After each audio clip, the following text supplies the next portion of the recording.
Bom dia, igreja. Alegria estar com os irmãos. Muito bom. Mais um dia. Foi muito bom, irmãos, que a gente, de certa forma, antecipou um pouco a nossa comemoração de Páscoa, né? Não que hoje a gente vá deixar de falar dela, como vocês já puderam perceber, né? Mas foi até didático. Foi até didático. Por quê? Né? A gente sabe naturalmente, né, que hoje é um feriado tão prolongado, né, que a gente estaria com muitos dos nossos irmãos viajando, né, então foi gostoso a gente ter tido uma celebração com um pouco mais de pessoas da igreja podendo participar, porque evidentemente algumas crianças e adultos não poderiam estar aqui hoje, né, por compromissos, seja de almoço ou de viagem. Mas interessante que antecipar o culto de Páscoa, que a gente falar 2 semanas, né, falarmos durante, na verdade, 2 finais de semana, né, 2 domingos, com relação a esse tema, calhou, né, de ser algo didático. E por que ser algo didático? Porque a Páscoa do Antigo Testamento não era comemorada num final de semana como nós fazemos, né, agora, né, na era cristã, onde a gente, né, fala da sexta-feira da morte, né, o sábado, né, de preparação, de aleluia, e o domingo, né, da ressurreição. Mas a Páscoa judaica era comemorada durante 7 dias. Era comemorada durante 2 finais de semana. E não que tenha sido exatamente uma coincidência, porque de certa forma a gente antecipou um pouco daquilo que nós gostaríamos de falar, né, eu e o pastor João, ao longo desses finais de semana.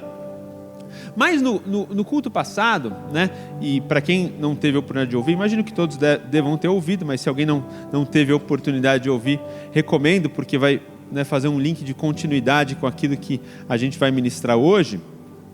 Mas o pastor João, ele falou um pouco do início da festa, né? Aquilo que a festa do Pêssar, né, que é a Páscoa judaica, ela comenta um pouco e nos conta da nossa libertação, né? A libertação da morte, né, que é simbolizada, né, pelo sacrifício dos cordeiros, e a fuga, né, do Egito, a fuga da escravidão, onde nós deixamos de ser, né, espiritualmente escravos de um sistema do mundo, deixamos de ser escravos de um sistema de pecado, de um sistema, né, que nos aprisiona, e nós somos não só libertos da morte, mas Deus nos dá uma nova chance. Deus nos dá a oportunidade de construirmos, né, uma nova história.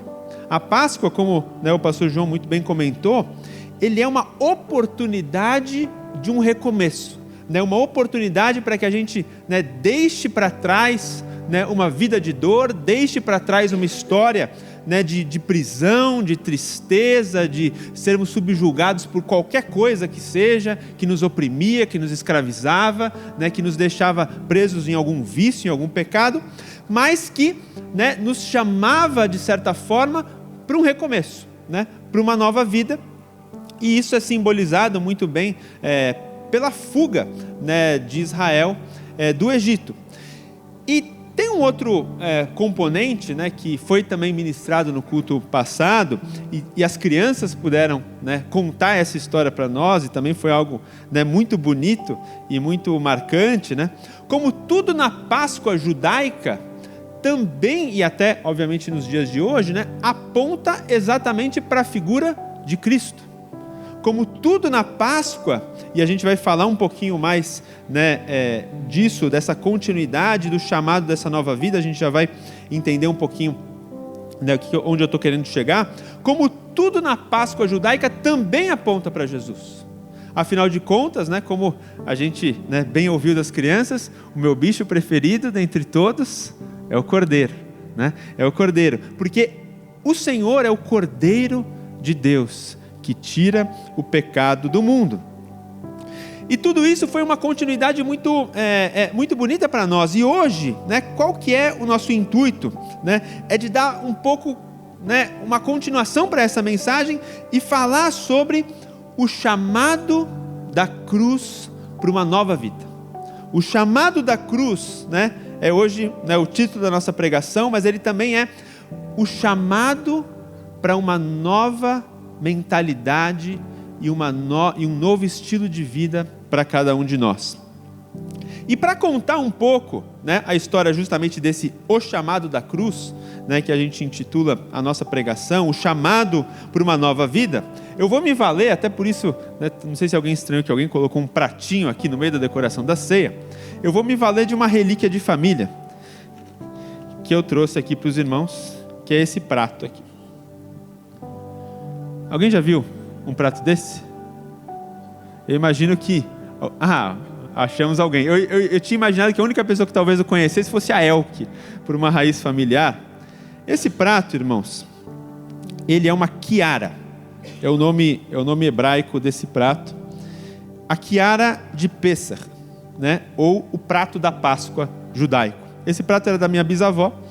Eu já vou falar um pouquinho mais sobre ele e de como ele simboliza, né, algumas coisas da Páscoa que a gente quer falar. Mas o mais importante de tudo é de como esse prato e as coisas que estão representadas aqui, né, na alimentação da Páscoa, todas elas apontam para o Cordeiro.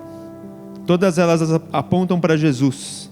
Todas elas apontam para o chamado da cruz para as nossas vidas. E a gente vai contar um pouquinho da história, né, desse prato e dessa tradição, né?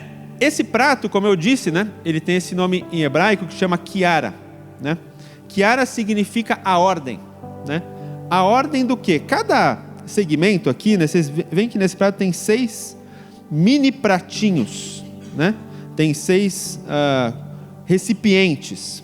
Esses 6 recipientes, eles devem ser colocados numa determinada ordem, onde cada palavra simboliza um alimento, e cada alimento desses é algo que a Bíblia, que a Torá, né, recomenda como sendo a alimentação da Páscoa. Alguns foram inseridos por tradição posterior, né, não estão colocadas, né, no escrito da lei, né, de Moisés. Mas o que é interessante comentar, e a gente vai falar um pouco de que era cada alimento e o que cada um deles simbolizava, era que essa é uma tradição que ela foi registrada pelos judeus, né? E assim é reproduzida nas famílias judaicas até os dias de hoje. Ela foi registrada no século I. Mas a tradição oral, né, judaica, que está escrita num livro que chama Talmud, que, né, iniciou-se com o Talmud de Jerusalém no século I, ela representava tradições que os judeus já praticavam há séculos e séculos. Então, naturalmente, como ela foi registrada no século I, é natural da gente imaginar, embora hoje nós não façamos a comemoração de Páscoa, né, com essa raiz judaica, mas, de novo, a gente vai mostrar como cada um desses elementos aponta para Jesus e aponta para o chamado da cruz, para um novo estilo de vida para nós. É natural de se imaginar que exatamente essa tradição foi comemorada por Jesus. Porque, afinal de contas, se ela foi instaurada, né, registrada por escrito no século I, mas que ela já era praticada há séculos, e algumas dessas tradições até há milênios, naturalmente a gente pode imaginar que Jesus celebrou a Páscoa dessa forma, com não exatamente esse prato, mas exatamente com essa ordem alimentar, e com que cada um desses, né, alimentos simbolizava, apontando para si próprio. Então, né, como eu imagino que vocês estejam curiosos, né, eu vou falar de cada um desses 6 alimentos, né, e de como cada um deles apontava para Jesus. E a gente vai ver que, curiosamente, alguns deles já foram, né, pregados na semana passada, mesmo que a gente não exatamente tenha combinado de se fazer assim. O primeiro alimento, irmãos, que é colocado na quiara de Páscoa, né, que é esse prato, né, é um ovo. Eu acho que ele fica aqui. O nome desse elemento em hebraico significa, o nome em hebraico é a beitzá, o ovo. E por que é colocado um ovo? O ovo, esse alimento, ele não está escrito na lei. Ele foi uma inserção posterior. Mas por que se comemora, né, a Páscoa, né, com ovo? Porque o ovo, ele é o símbolo do recomeço. O ovo, ele é o símbolo da nova chance, de como nós podemos recomeçar e reescrever a história das nossas vidas a partir, né, da comemoração da Páscoa. É como, evidentemente, o sangue de Jesus nos dá a oportunidade da gente reescrever a nossa própria história. É a gente iniciar um novo capítulo da nossa vida, né, deixando para trás marcas do passado, deixando para trás, né, pecados, tristezas, histórias de dor, e se abrindo para aquilo que Deus tem de novidade de vida para nós. E esse talvez tenha sido, né, uma das maiores mensagens que eu pelo menos guardei, né, do nosso culto de Páscoa da semana passada. Então, de novo, recomendo, se você quer aprender um pouco sobre o que é a Beit Tzah, o ovo do recomeço, né, recomendo você ouvir, se você ainda não ouviu, ou ouvir novamente o culto da semana passada, que está ali no YouTube, onde o pastor João pregou. O segundo elemento, né, da alimentação da Páscoa, esse sim já registrado e recomendado para que toda a comunidade judaica fizesse, guardasse, se alimentasse ali na Páscoa, é um que se chama maror, que são as ervas amargas. As ervas amargas.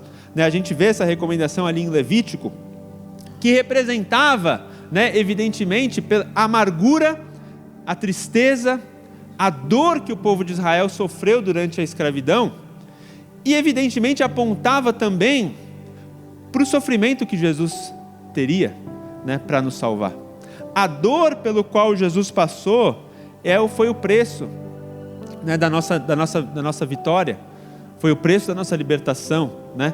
Nós precisamos, né, entender isso e nos apropriarmos disso, sabendo que Ele, né, substituiu o sofrimento que era devido por nós, que era merecido por nós, mas Ele pagou o preço, né? Ele sofreu a dor, Ele se alimentou, né, dessas ervas amargas e trouxe, né, isso diante de si, para que nós possamos justamente ter uma nova vida, um recomeço, uma nova história. Esse é o segundo elemento da Quiara de Páscoa. O terceiro elemento, ele é o mais conhecido de todos eles, né, que se chama zeroá. O zeroá era, né, uma paleta de cordeiro, um ossinho, né, de cordeiro. Afinal de contas, né, foi ele que propiciou tudo isso que a gente fala hoje, né? O cordeiro, ele foi sacrificado ali, né, no contexto da Páscoa judaica, para trazer, né, a libertação do anjo da morte, né? O sangue derramado, né, do cordeiro foi tingido nos umbrais, né, dos batentes das portas, para que o anjo da morte passasse por cima, né? E a gente falou disso muito bem na semana passada, né? Aqui está escrito Pesach, passar por cima, né? A passagem por cima, né, do anjo da morte significa, né, Deus nos poupando em sua misericórdia. Por quê? Porque alguém pagou o preço por nós. E quem é o Cordeiro de Deus, né, que tira o pecado do mundo, né? Quem que é o sacrifício perfeito da Páscoa, que nos libertou hoje e para sempre, do qual nunca mais precisa derramar mais o seu sangue, porque nós podemos nos apropriar, né, dessa memória, né, e confessarmos o seu nome, é o Senhor Jesus, né, que se sacrificou, né, na cruz como o Cordeiro de Deus que tira o pecado do mundo. O quarto elemento, então esses foram os primeiros três. O quarto elemento, ele é um elemento muito bonito, que é simbolizado, né, na refeição da Páscoa por uma verdura longa, né? O nome em hebraico significa karpaz.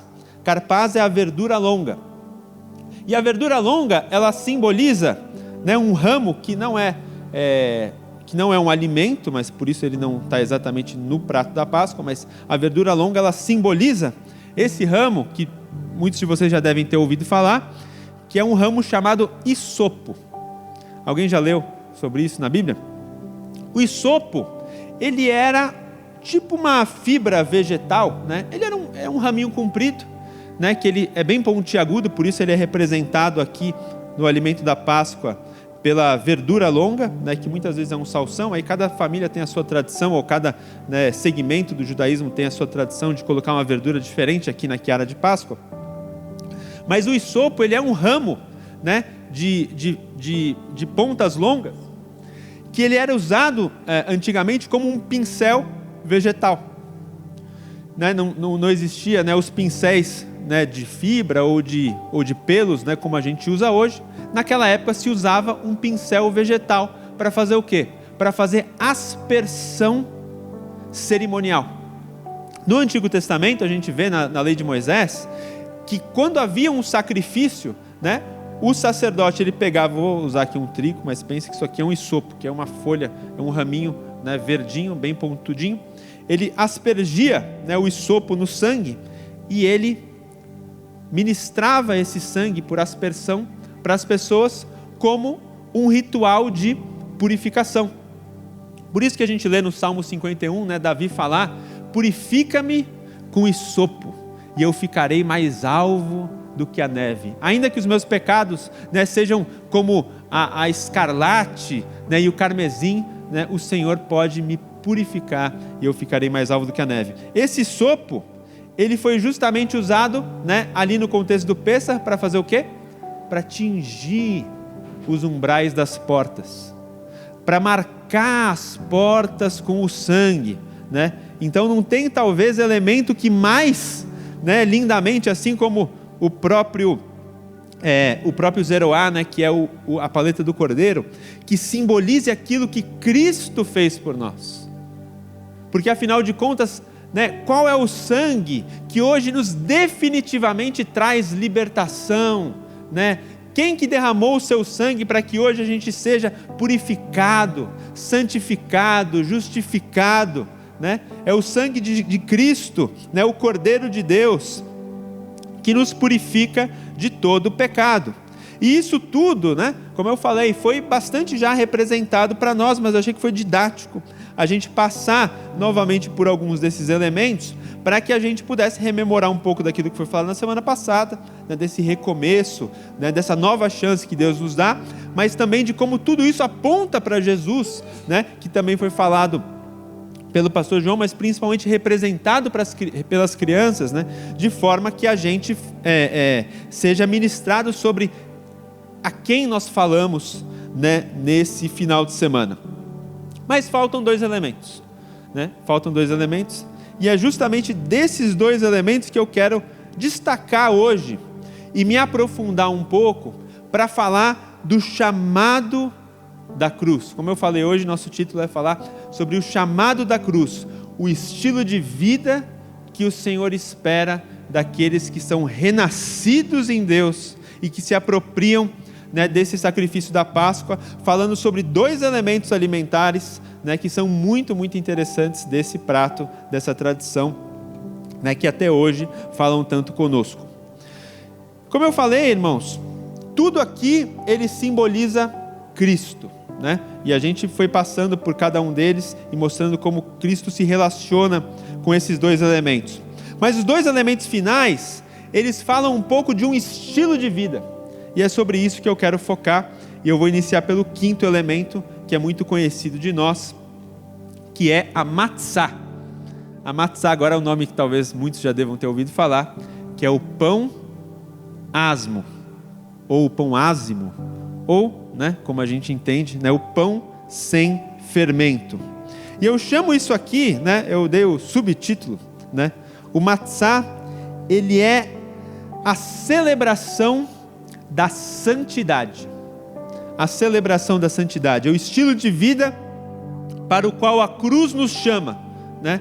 O chamado de Deus para nós, que nós vivamos em santidade. Para isso, para a gente entender um pouco, né, como isso se relaciona com o Antigo Testamento e como isso nos chama e aponta para Jesus no Novo, eu queria ler com vocês a passagem que está em Êxodo capítulo 12, nos versículos 14 a 20. Então, se você puder abrir comigo aí, Êxodo capítulo 12, versículos 14 a 20, a gente vai ler. Matzá, a celebração da santidade. Lembra que eu falei que a Páscoa judaica ela tinha 7 dias? Ela era uma celebração que ela durava uma semana. Pois bem, o início da Páscoa, ela se dá com essa refeição aqui. Ela se dá com o Seder de Pêssar. Mas antes dessa refeição, existe uma preparação para os 7 dias que se seguirão, nos quais ninguém poderia comer nada fermentado. ninguém poderia se alimentar de nenhum fermento, e para isso a gente vai entender aquilo que a palavra fala ali em Êxodo capítulo 12, a partir do versículo 14, que diz o seguinte: este, o dia de Pêssach, será um dia a ser recordado. Todo ano, de geração em geração, vocês o celebrarão como uma festa especial para o Senhor. Esta é uma lei permanente. Durante 7 dias, vocês comerão pão sem fermento. No primeiro dia da festa, vocês removerão das suas casas qualquer mínima quantidade de fermento. Olha como isso era levado a sério em Israel. Quem comer pão com fermento durante alguns dos 7 dias da festa será eliminado do meio de Israel. No primeiro e no 7º dia da festa, todo o povo celebrará um dia oficial de reunião sagrada. Fizemos a primeira domingo passado, hoje a segunda festa, reunião do povo sagrado. Não será permitido nenhum tipo de trabalho nessas datas, exceto o preparo da comida. Celebrem a festa dos pães sem fermento, pois ela os lembrará que eu os tirei as suas multidões de terra do Egito exatamente nesse dia. A festa será uma lei permanente para vocês. Celebrem-na neste dia de geração em geração. O pão que comerem será preparado sem fermento desde a tarde do 14º dia do primeiro mês até a tarde do 21º dia deste mesmo mês. Durante os 7 dias, de novo, não deverá haver uma mínima quantidade de fermento nas suas casas. Quem comer algo preparado com fermento durante a semana será, de novo, eliminado do meio de Israel. E estas regras se aplicam tanto para os estrangeiros que vivem entre vocês, como para os israelitas de nascimento. Durante estes dias, não comam coisa preparada com fermento. Onde quer que morarem, comam apenas matzá, pão sem fermento. Olha como isso era levado a sério, né? Quantas vezes foi repetido aqui, né? Que qualquer que comesse pão sem fermento seria eliminado do meio de Israel, né? E que as casas deveriam sofrer durante essa festa uma varredura, pois não só eles não poderiam ingerir fermento, mas também eles não poderiam conter o fermento nas suas casas. E isso é levado até hoje muito, muito a sério pela comunidade de Israel. Eu tive, né, esses dias com um grande amigo meu de infância, né, cuja família e ele também são judeus, e a gente fez uma pequena recepção lá em casa, e aí a gente, né, eu sabia que ele não, né, calhou de ser no meio dessa festa, né, e a gente não tinha muita coisa que ele podia comer. A única coisa que ele podia comer na recepção era fruta, porque em geral tinham pães, algumas coisas assim, né? E a minha esposa, né, tinha preparado algumas lembranças, né?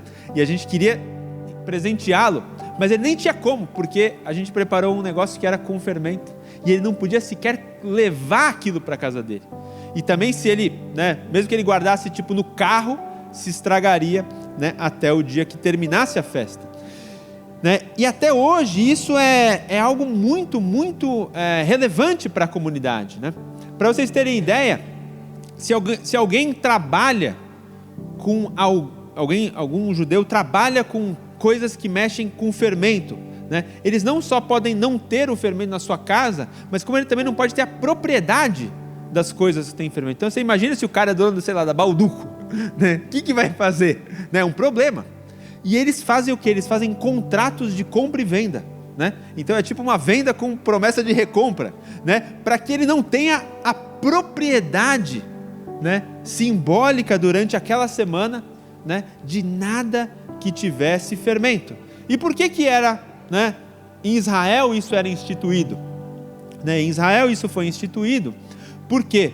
Porque era uma lembrança da fuga precipitada do Egito.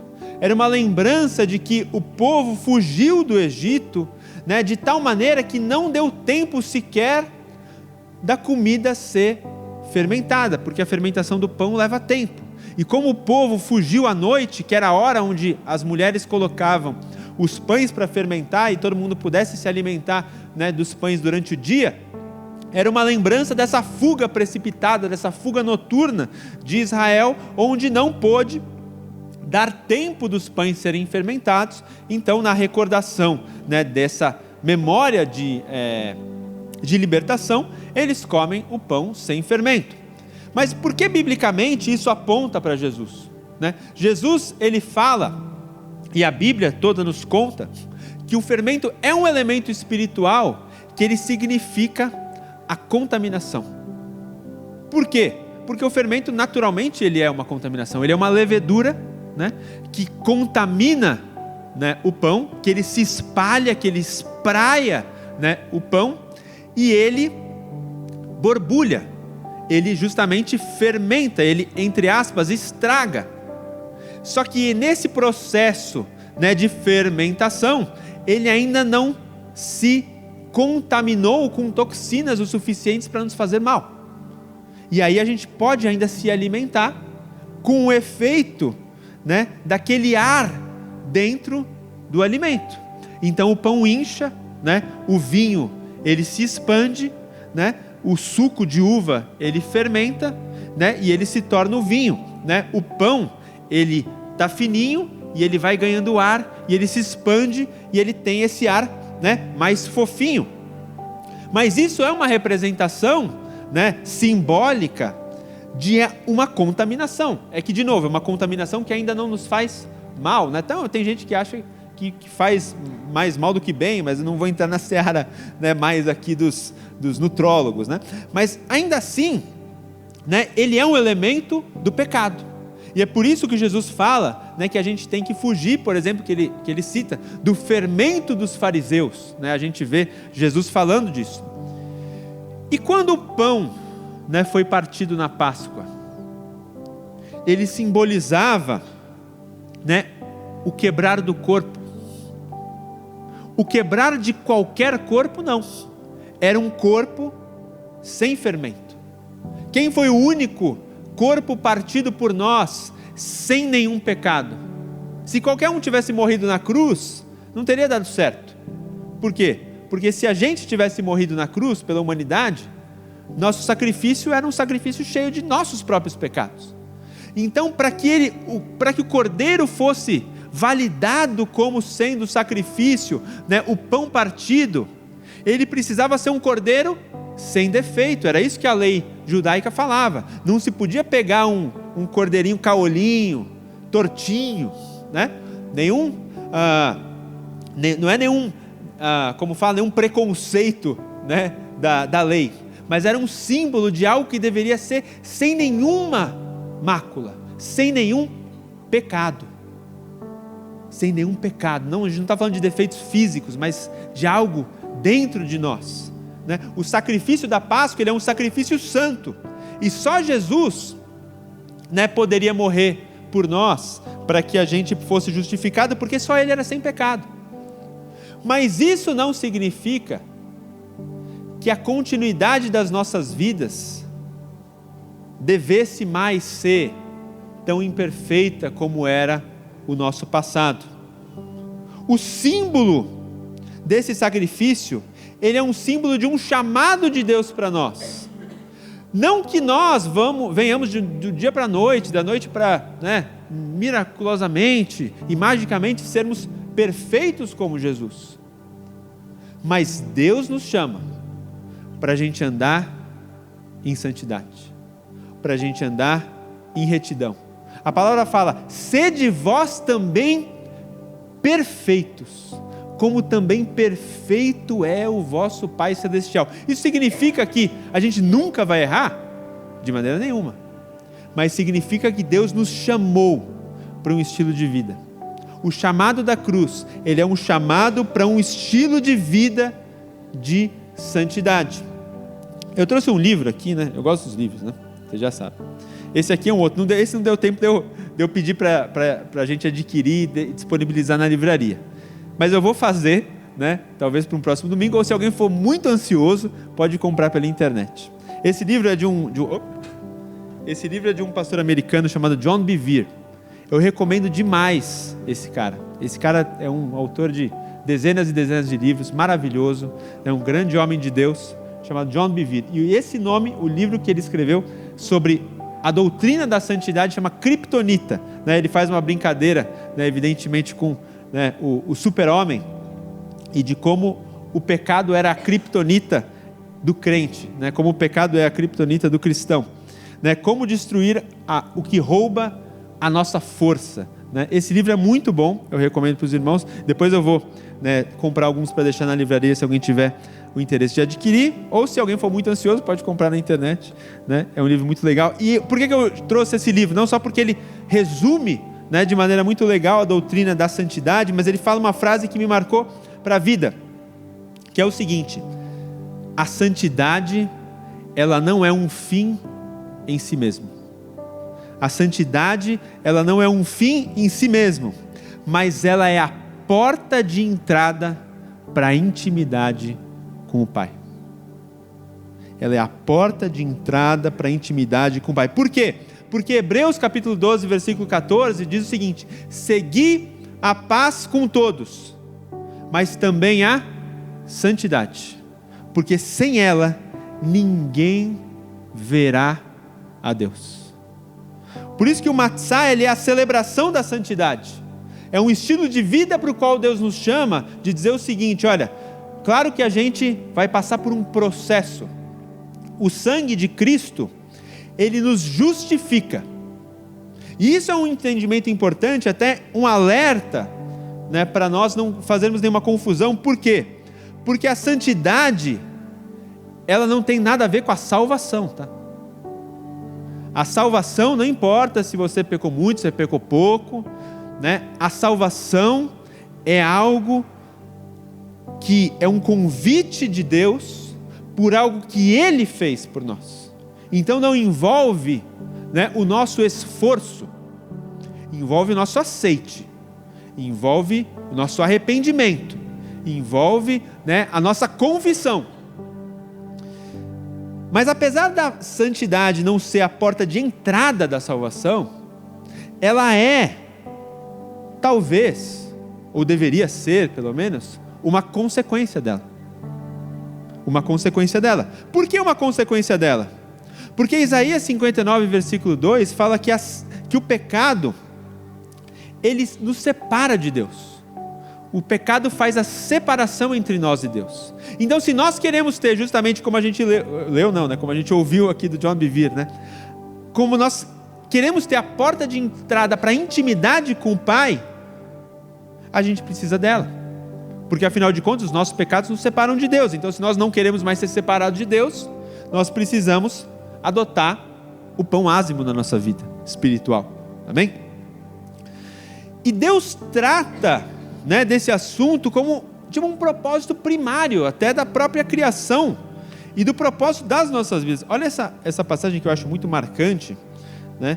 Efésios capítulo 1, versículo 4. Esse eu quero ler, se vocês puderem me acompanhar. Efésios capítulo 1, versículo 4. Olha que marcante aquilo que o Senhor fala a respeito do nosso propósito. Diz o seguinte, a palavra de Deus: mesmo antes de criar o mundo, Deus nos amou e nos escolheu em Cristo para sermos santos e sem culpa diante dele. Deus nos escolheu em Cristo para sermos santos e sem culpa diante dele. Então ele é um propósito primário, né, da criação. Ele é um propósito primário, né, para o qual Deus nos chamou. Isso é de fato, né, uma porta de entrada para a nossa intimidade com Deus. Então, só para a gente, né, encerrar esse assunto, o que santidade não é? Né?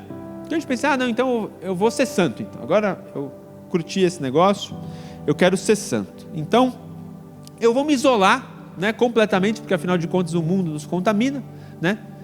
Eu vou me isolar, eu não vou mais interagir, eu vou, né, ficar guardado, né, o tempo todo, eu vou, né, me trancar no quarto e não vou, né, conviver com ninguém, porque afinal de contas, né, eu não posso, né, me assentar com os escarnecedores aí da vida, né? Isso não é santidade. Isso não é santidade. Isso é aquilo que a gente pode chamar de um isolamento ascético, né? Tipo, eu vou entrar num claustro, eu vou, né, me esconder, né, num retiro para sempre e eu nunca mais vou sair, né, porque afinal de contas eu não quero, né, me contaminar. Isso não é, evidentemente, santidade, nem é esse o propósito para o qual Deus nos chamou E Deus nos pediu para que nós sejamos santos. Por quê? Porque o chamado da cruz para a santidade, ele é um chamado da cruz para que a gente possa justamente fazer diferença no mundo. É um propósito para que o mundo possa interagir conosco, mas veja que nós somos diferentes, separados, guardados, né? Guardados de um estilo de vida, né, de pecado, guardados de, né, um estilo de vida que o mundo propõe, mas que não nos isola do mundo, mas nos guarda de algo que o mundo pode ferir o nosso coração, né? Nos guarda de algo que o mundo pode, né, contaminar e macular aquilo que poderia representar intimidade com Deus para as nossas vidas. E a partir do momento em que nós vivemos no mundo, mas diferentes, né, a gente pode, é claro, fazer a diferença. A gente pode, é claro, né, chamar atenção para o sacrifício de Cristo na cruz. E a gente viver um estilo de vida que também ofereça porta de entrada da salvação para todos aqueles que interagem conosco. Amém? Então, esse é o estilo de vida, né, de Deus para nós. Não sermos, né, isolados do mundo, mas guardados, né, do fermento do pecado, né? Possamos viver, né, o alimento, né, o quinto elemento da Kiara, a Matzah, a celebração da santidade.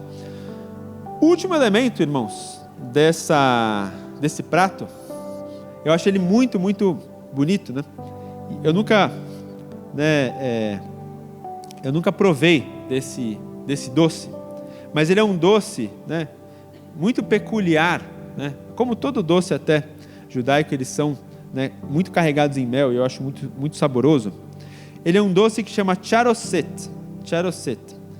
Ele é tipo um quadradinho, tipo um tijolinho, né, que ele é feito, evidentemente, com muito mel, mas com muita maçã, e ele guarda assim um formato de um tijolinho, né? Parece uma argamassa de um tijolinho. E por que ele simbolizava, né, a ponto de estar aqui representado na Kiara de Páscoa?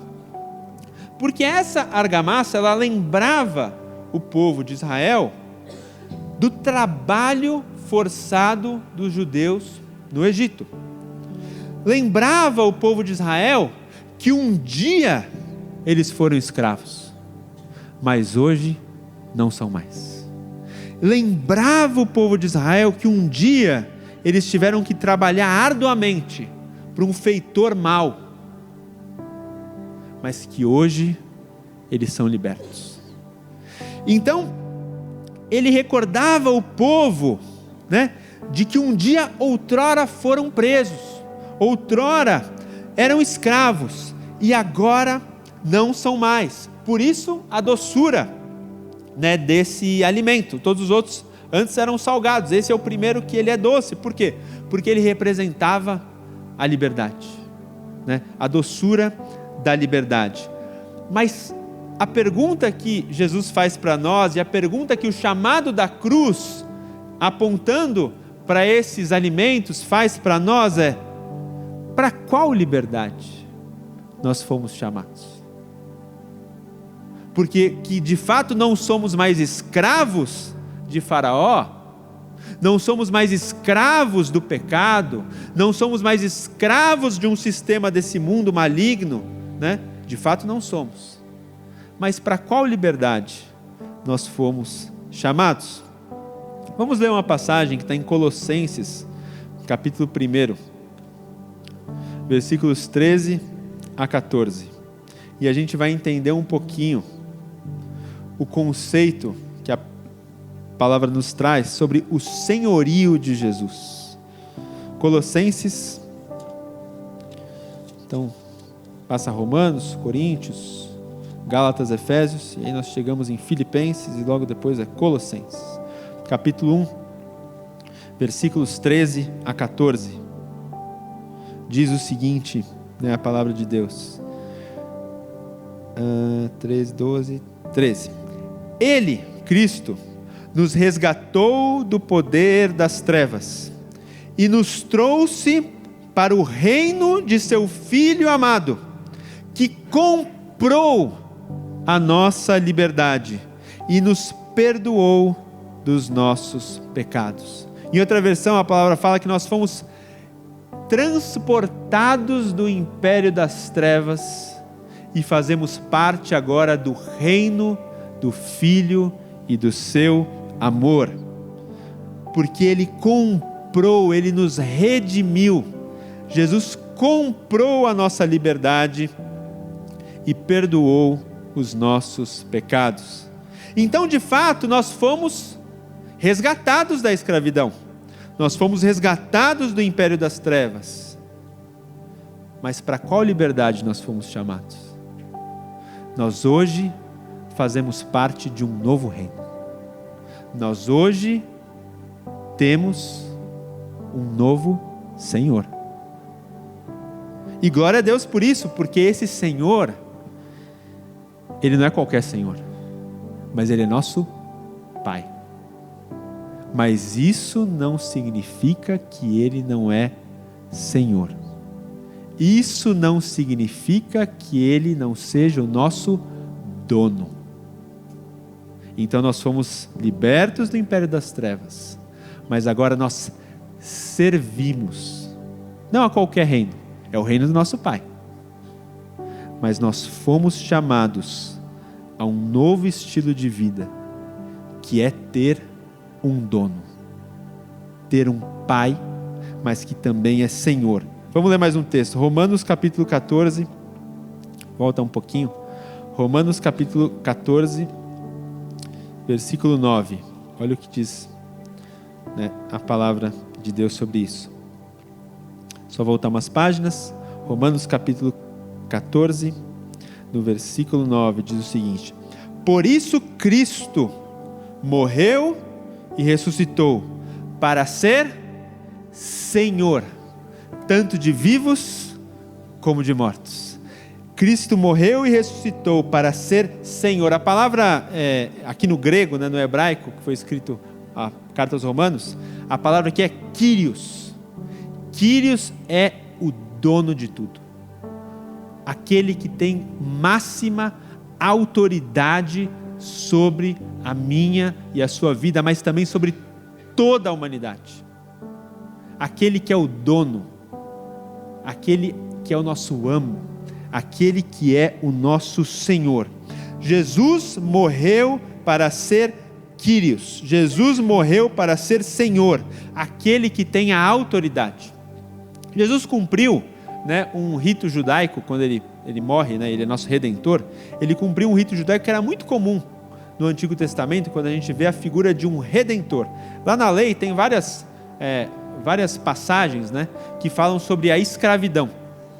E a palavra nos conta, a Torá, a lei judaica nos conta, que quando um senhor tinha um escravo, esse escravo ele poderia ser comprado por uma pessoa, que era o seu redentor.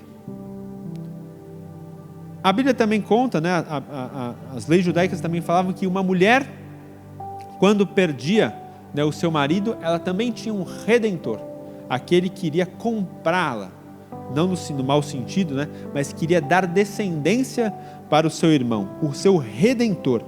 O redentor, ele nada mais era do que o novo proprietário daquele escravo. Só que diferentemente do primeiro, que não estava nem aí para o seu servo, esse segundo era o seu parente. Ele amava, ele voluntariamente, porque ele não era obrigado para tal, embora fosse recomendado, na lei judaica, mas de novo, isso são símbolos daquilo que Jesus vai fazer para a nossa vida. Ele voluntariamente poderia comprar um escravo, mas ele comprava o escravo para tratá-lo como um escravo?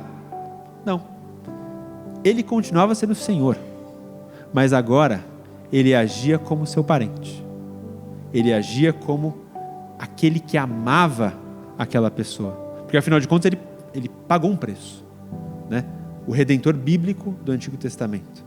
Mas trazendo isso para as realidades espirituais e para aquilo que Jesus, né, fez por nós, ele guarda esse simbolismo.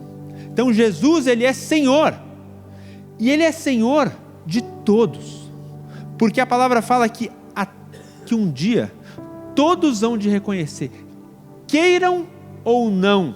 A Bíblia fala que todo joelho se dobrará ao nome dele. Então, quem não quiser reconhecer ele como Senhor, um dia vai ter que reconhecer. Então não tem jeito, porque ele pagou o preço, ele comprou toda a humanidade, ele resgatou a todos. Mas tem alguns que não querem, mas um dia vão ter que reconhecer do mesmo jeitinho. Então é melhor a gente reconhecer por amor, né? É melhor a gente reconhecer por amor. Por quê? Porque ele é nosso Pai, e ele não vai nos tratar, né, como o tirano, né, como o soberano egípcio tratava o seu povo, mas ele vai nos tratar por amor. Mas ainda assim nós precisamos reconhecer a sua autoridade e precisamos dar um passo de fé, que é o quê? Que é entregar a nossa vida para esse senhorio. A própria confissão da salvação, né, não precisa abrir, mas é muito conhecida de todos nós, né? Romanos, eu sempre confundo, eu sempre falo 9, 10, mas é 10, Romanos 10, versículo 9, que é a doutrina sobre a confissão da salvação. E a doutrina da confissão da salvação nos fala que se nós reconhecermos e confessarmos com nossa boca que Cristo é Senhor, e a gente tomar posse e reconhecer por fé o sacrifício e a ressurreição que ele fez, nós seremos salvos. E a gente, né, vamos dizer até por costumes, né, a gente fala que a gente tem que confessar Jesus, né, como Senhor e Salvador. Mas a bem da verdade que o reconhecimento e a confissão é sobre o senhorio. E a palavra que está ali, né, de Senhor é a mesma que a gente leu aqui de Romanos. Ele morreu para ser Kyrios, ele morreu para ser Senhor, ele morreu para ser o meu dono, o meu mestre, o meu rei, mas com a diferença que esse rei, ele é nosso Pai, amém?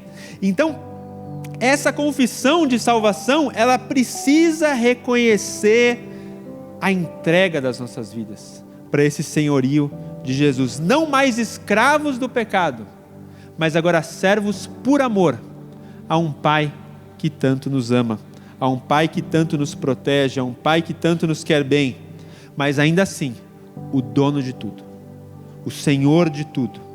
E para isso, é claro, nós precisamos, né, a cruz nos chama para um estilo de vida, um estilo de vida onde a gente possa, de fato, abrir mão de coisas que nosso Senhor não quer que nós vivamos, abrir mão de hábitos, abrir mão, né? Quem já teve que abrir mão de algumas coisas, né? Por amor a Jesus, estou sozinho nessa? Às vezes essa abertura de mão é de coisas difíceis, que nós não queríamos abrir mão, mas por amor a um Pai que sabe o que é melhor para nós, mas também por um reconhecimento de que Ele é o dono, nós o fazemos. Afinal de contas, né, se alguém quer vir após mim, tome a sua cruz. Tome a sua cruz. Então o chamado da cruz é um chamado de rendição, mas ele também é um chamado de fé, porque a gente sabe que o Pai sabe o que é melhor para nós. Então é um exercício de confiança, dizer o seguinte: eu escolho abrir mão por amor do meu Pai, porque Ele sabe o que é melhor para nós. Então eu tomo posse pela fé do estilo de vida que Ele propõe, mesmo que talvez eu não imaginei que eu tivesse que abrir mão de algumas coisas, mas que hoje eu reconheço que o que Ele tem é o melhor para as nossas vidas. Amém? Então isso fala, tudo que está representado aqui, como a gente já falou tantas vezes, aponta para a cruz. E esses elementos finais, que eu quis destacar, eles apontam para o chamado, o estilo de vida que Deus propõe para aquele que corresponde ao sacrifício que o Cordeiro traz para nós. E essa correspondência, de novo, ainda que ela não fosse a condição necessária para que nós sejamos salvos. Por quê? Porque a Bíblia não fala para a gente ter vergonha do que nós somos. A gente tem que ter vergonha de continuar fazendo as coisas depois que a gente é justificado. Mas nós não precisamos ter medo de que o Pai não nos aceite. Porque, de novo, a santidade, esse estilo de vida, ele não é condição necessária para a salvação. Porque Jesus morreu sendo nós mesmos pecadores, como somos mesmos. Agora a questão é, o que você e eu vamos fazer com aquilo que Deus fez por nós? Que correspondência Jesus é digno por conta daquilo que Ele fez? Ele morreu para nos libertar dos nossos pecados. Então não faz mais sentido a gente continuar pecando. Por isso que Ele falou para aquela mulher lá pega em adultério: minha filha, eu te livro aí. Lembra daquela história? A mulher foi pega, não sei porquê, só foi a mulher, acho que o homem fugiu, sei lá. E aí Ele fala assim: quem tem pecado aí pode atirar. Quem que podia tirar naquela condição? Jesus podia tirar.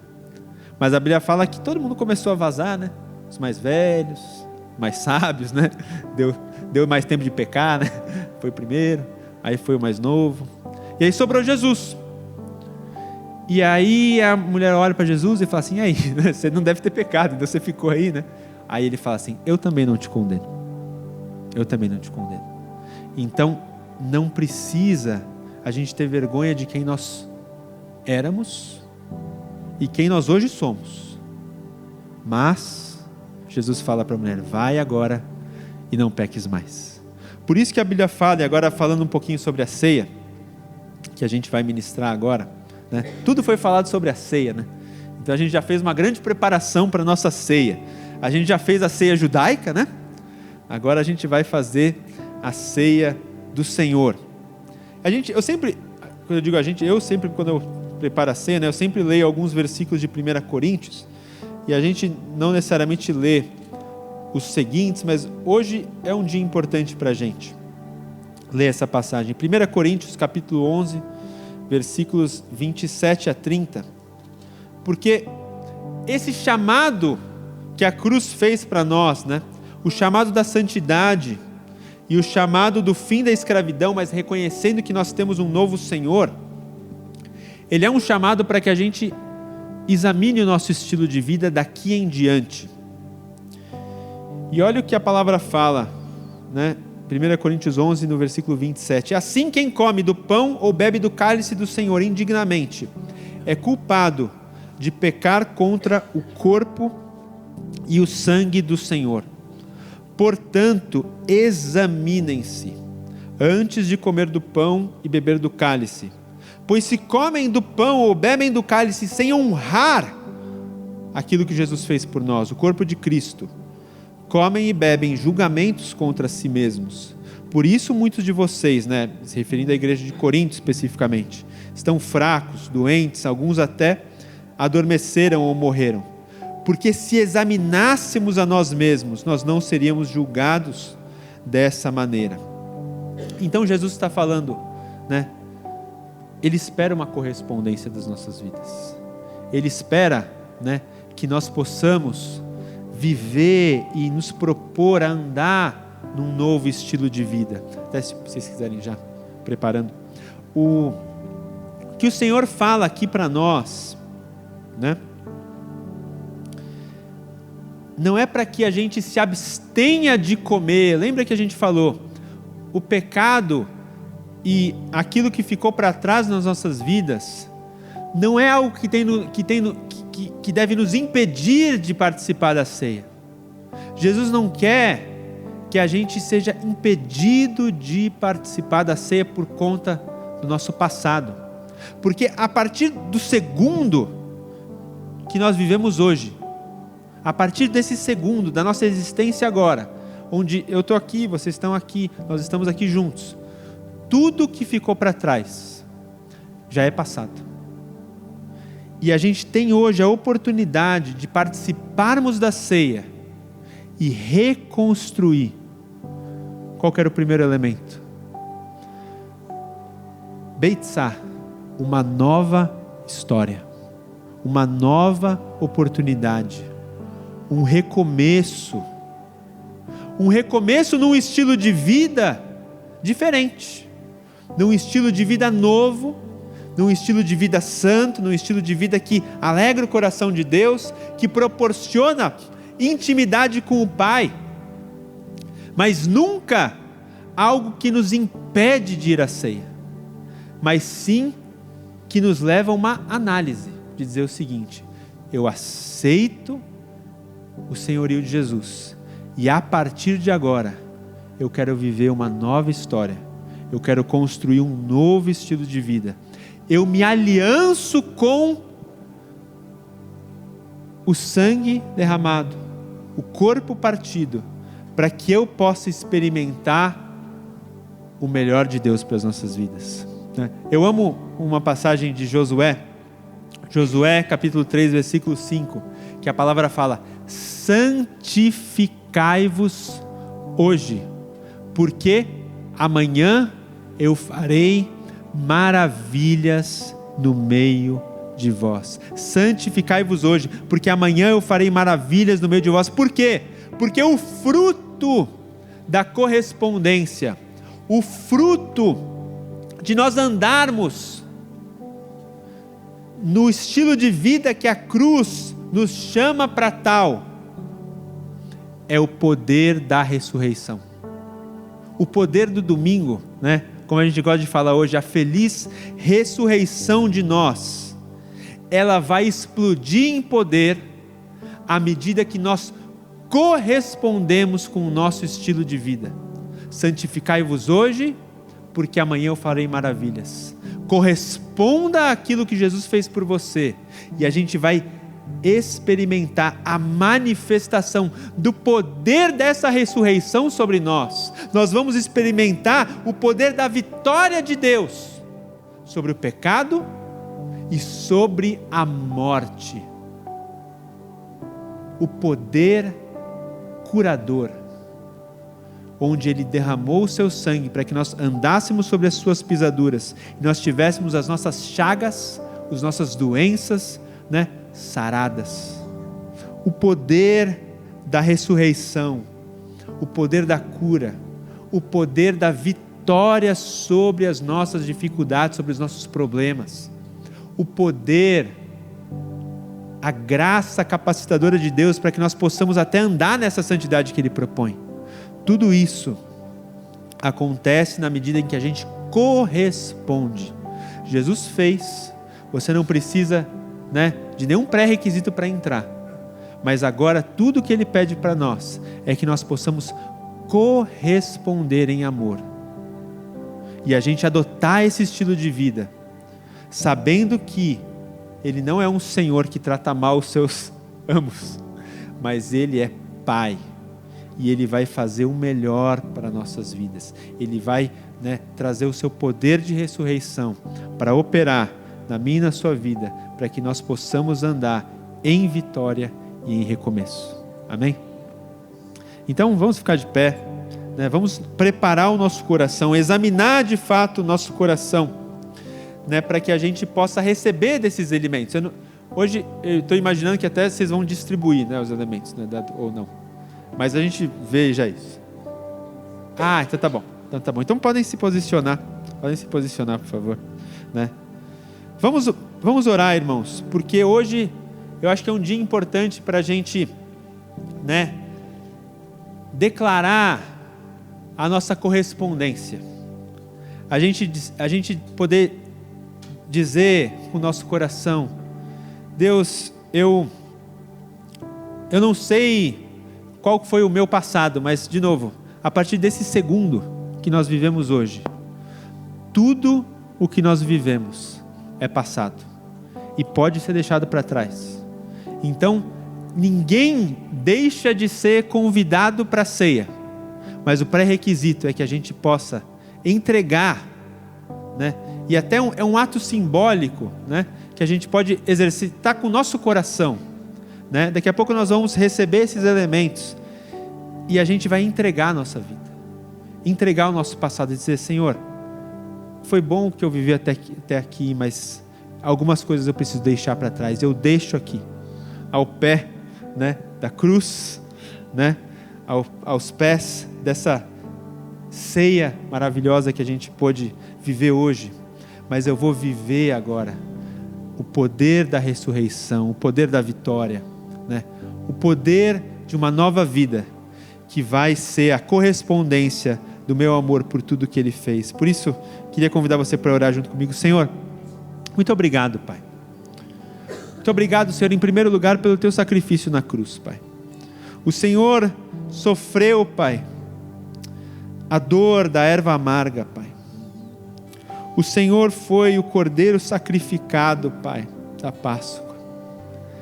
Pai, o Teu sangue, Pai, Ele foi derramado, Pai, na cruz. Ele foi o hisopo que nos fez, Pai, viver a vitória, Pai, sobre o poder da morte, Pai.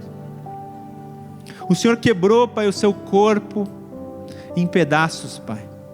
Um corpo santo, sem pecado, Pai, do qual nós vamos nos alimentar, para que nós possamos andar em correspondência a esse estilo de vida, Pai, com os recomeços, Pai, com esses novos ciclos, Pai, de chances novas, Pai, segundas chances de oportunidades, Pai, que o Senhor nos concede pela Tua graça, Pai, porque nós não somos merecedores, Pai. Quantas vezes, Pai, nós falhamos, nós dissemos tantas vezes que nós íamos largar alguns hábitos, e às vezes a gente pega ele de volta, mas hoje, Pai, o Senhor nos dá uma nova chance, Pai, uma nova oportunidade de recomeçarmos, Pai, e nós queremos agarrar essa oportunidade, Pai, sabendo que nós fomos libertos, Pai, do passado, libertos, Pai, de um senhorio, Pai, mau, que nos oprimiu, que nos machucou, Pai, mas agora nós queremos, Pai, em correspondência ao nosso novo Senhor, Pai, dissermos, Pai, e declararmos com o nosso coração, Pai, Tu és o Quírios, Pai, Tu és o Senhor das nossas vidas, Pai. Por isso, Pai, nos perdoa, Pai, de tudo que nós vamos deixar hoje para trás, mas que possamos agora, Pai, experimentar a novidade de vida que Tu, Senhor, tem para nós, Pai, num senhorio, Pai, de Pai, mas ainda assim, Pai, sendo nosso dono, Pai, sendo nosso Senhor, Pai, a máxima autoridade das nossas vidas, Pai, para o qual nós entregamos, Pai, tudo aos pés, Pai, da cruz. E nós recebemos, Pai, com imensa gratidão, tudo aquilo que o Senhor fez para nós. Por isso, Pai, examina o nosso coração, sonda o nosso coração, Pai. Nos ajuda, Espírito Santo, Pai, com a Tua graça que tanto nos capacita e, Pai, nos ajuda, Pai, a nos libertarmos, Pai, de todo o mal, Pai, de todo o pecado, Pai. Limpa o nosso coração e que possamos celebrar, Pai, a doçura da liberdade, mas a festa, Senhor, da santidade, Pai. Muito obrigado pelo Teu sacrifício, Pai. Muito obrigado pelo pão partido, pelo sangue derramado, Pai. Nós reconhecemos, Pai, o Teu senhorio e nós Te louvamos e Te agradecemos em nome do Senhor Jesus, Pai. Amém, amém e amém.